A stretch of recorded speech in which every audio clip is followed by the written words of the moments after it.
Hey friends, happy Tuesday. Today we are reading the second part of Hansel and Gretel. Our learning objectives are to review the elements of fairy tales, identify elements in a fairy tale to determine if your predictions are correct, demonstrate an understanding of the word creep, sequence the events of a fairy tale, and then use a graphic organizer to plan a narrative retelling of a fairy tale of your choice. Our key vocabulary today are cackled, creep, heaving, perched, and wicked. Cackled is a verb and it means laughed in a sharp, loud way. The man cackled at every joke, even if it wasn't funny. Can you guys cackle for me? Let me hear you cackle. Okay, the next word is creep, and it's a verb, and it means to move forward slowly and quietly. In order to scare her little brother, Liza had to creep up behind him. Heaving is a verb, and it means with a lot of work, letting out a deep breath. Okay. I could hear my parents heaving a sigh as they finally finished moving a large piece of furniture. Perched is also a verb, and it means rested on a high spot. Liam perched at the top of the tall slide and waited for his turn to go down. Wicked is an adjective, and it means evil, very bad. The wicked fairy put a spell on Sleeping Beauty. We learned about that. So let's review the first part of Hansel and Gretel. So what was happening at first? They had run out of food, and the stepmother said what? She said, let's leave the kids in the woods, and they won't be home in time, and then we won't have to share our food. Okay? And the dad said what? But I don't want to. And then she convinced him, and he said, okay, but I still feel bad. And then what did Hansel do? He gathered the stones, and he was going to use them to what? Well, leave a path. And there he is. They're walking in the woods, leaving a path. And there their parents are leaving them. And they start following the stones back. And then when they get home, remember the stepmom was not very happy, but the dad was happy. Well, later, again, they were running out of food, so the mom said that they should do it again. Okay. And little Gretel, she looks so sad, right? And when he tries to go out, he can't because the stepmother had put a lock on the door, so he couldn't get out to gather stones this time. So instead, he uses breadcrumbs. But when they try to find their way back, they can't because the birds had ate their breadcrumbs, right? Okay, fantasy or reality? You guys should be really quick at these now. Reality. Fantasy or reality? Fantasy because of the fairy. Fantasy or reality?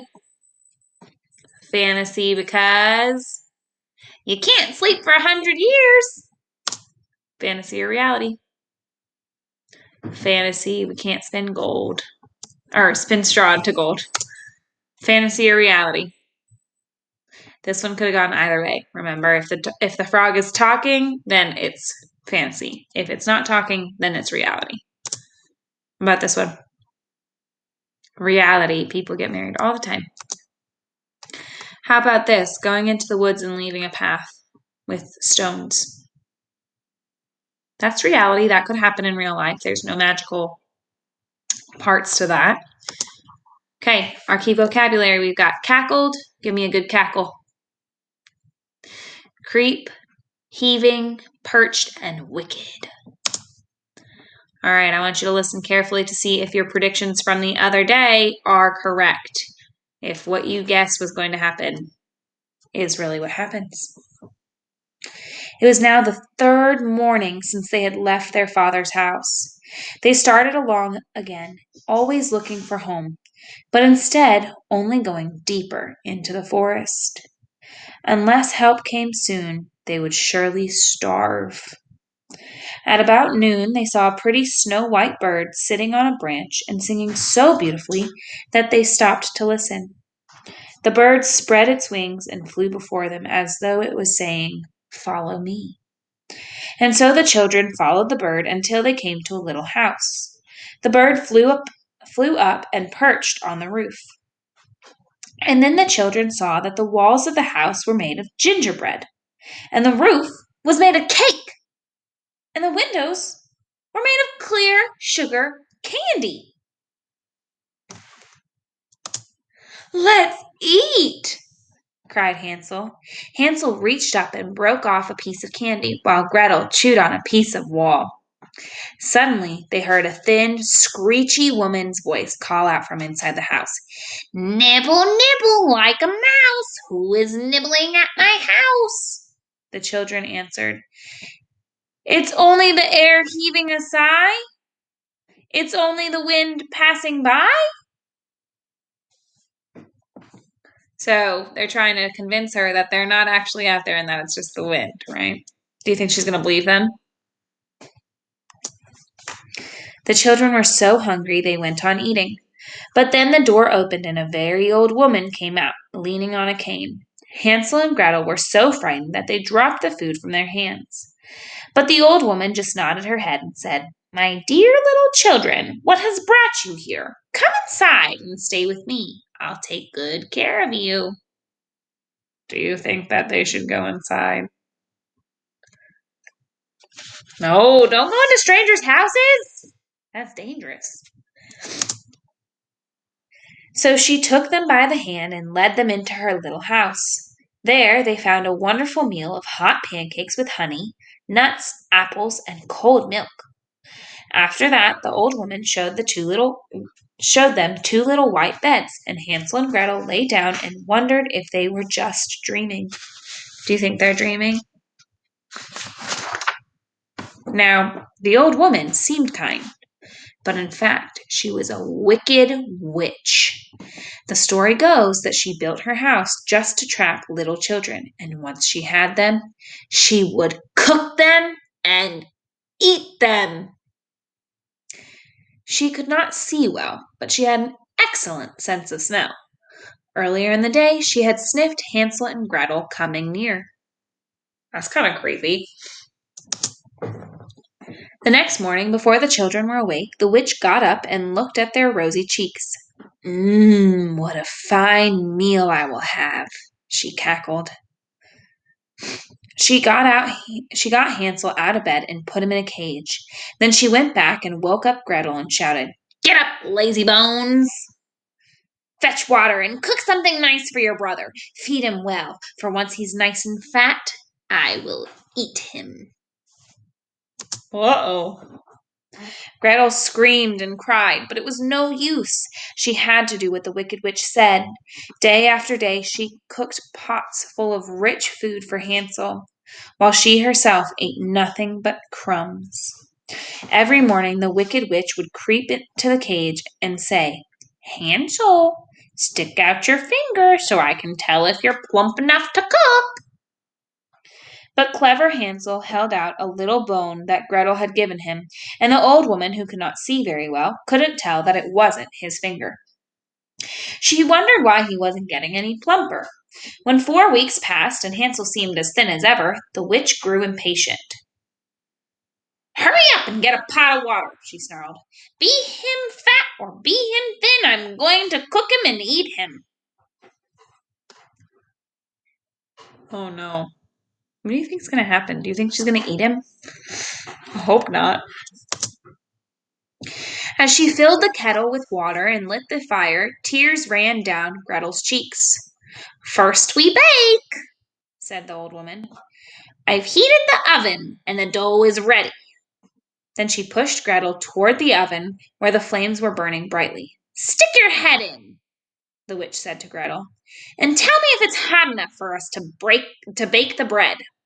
But Gretel knew what the witch had in mind. She knew that the witch meant to shut her in the oven, bake her, and eat her. So Gretel said, I don't know how to do it. Where do I look? Could you show me how? You silly child, cried the old woman. There's a big opening, don't you see?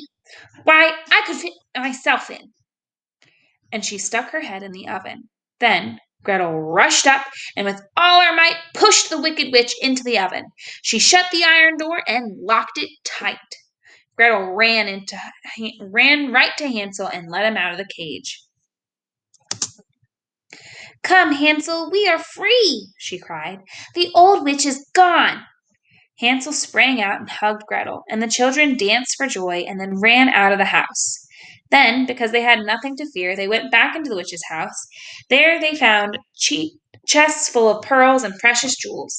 These are better than pebbles, laughed Hansel as he filled his pockets while Gretel filled her apron. Now away we go, said Hansel.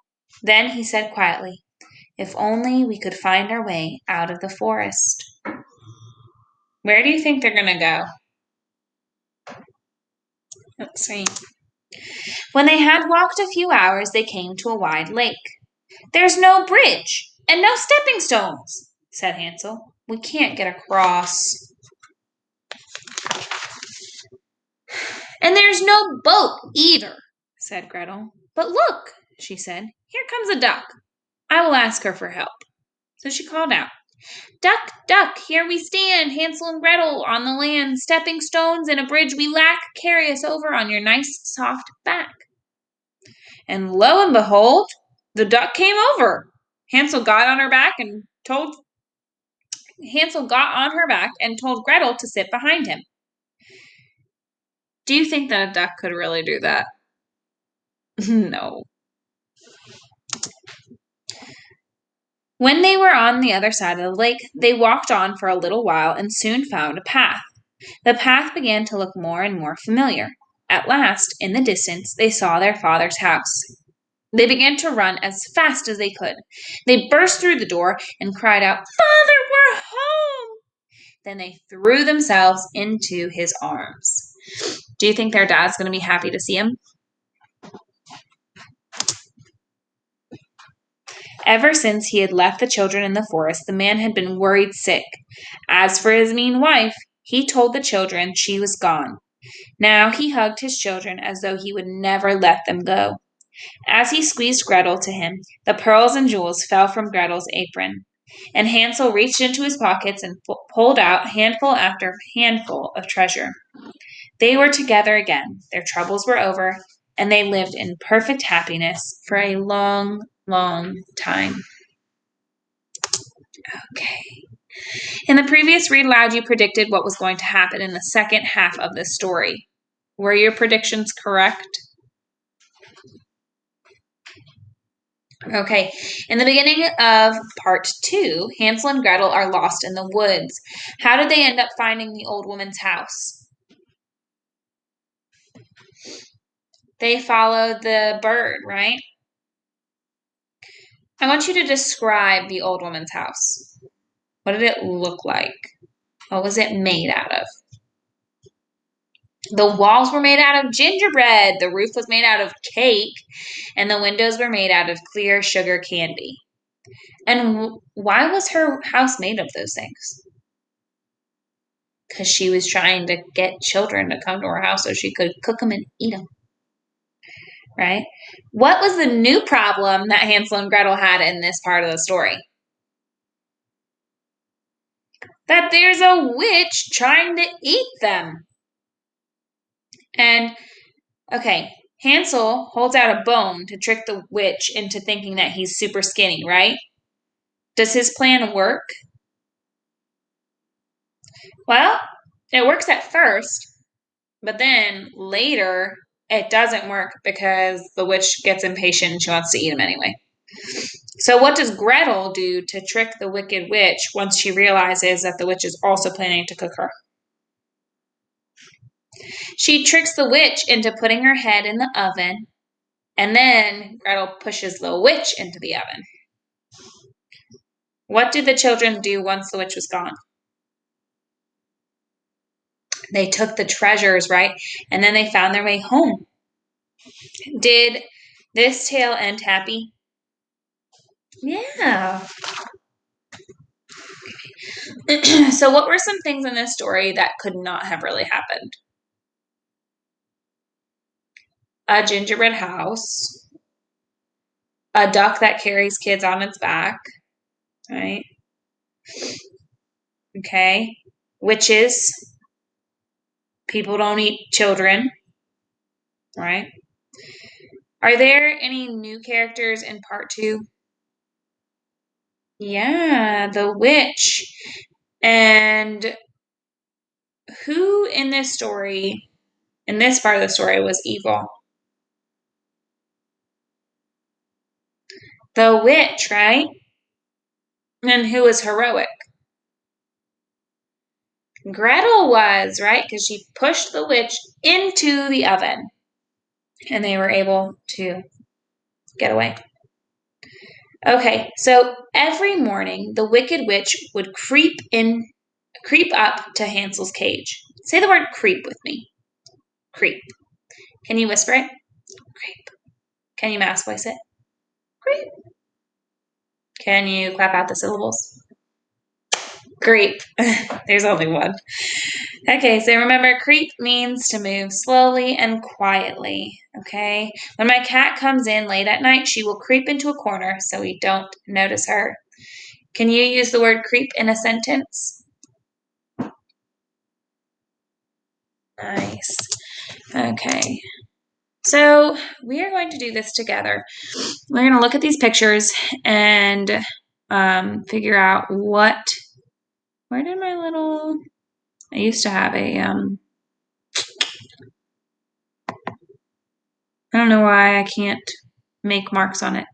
Anyway, so we're going to look at these pictures. So this looks like they are following home the stones.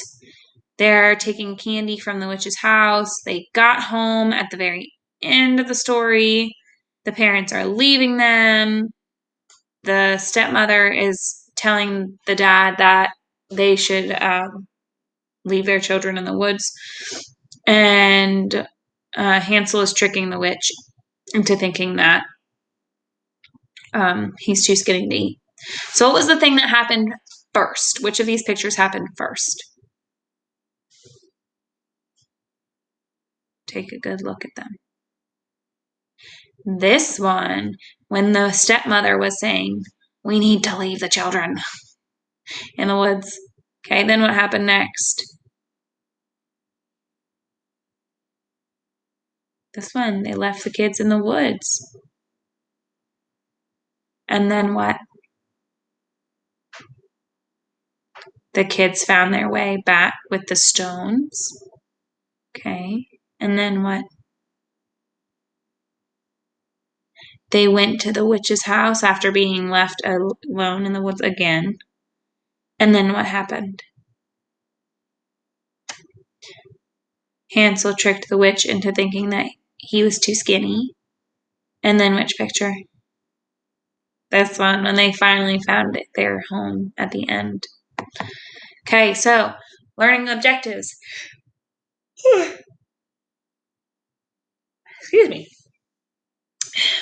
We reviewed the elements of a fairy tale. We identified elements in a fairy tale to determine if your predictions were correct. We demonstrated an understanding of the word creep. We sequenced the events of a fairy tale. And then you are going to use your graphic organizer to plan a narrative of retelling a fairy tale of your choice. All right, guys. Have a good rest of your day. Bye.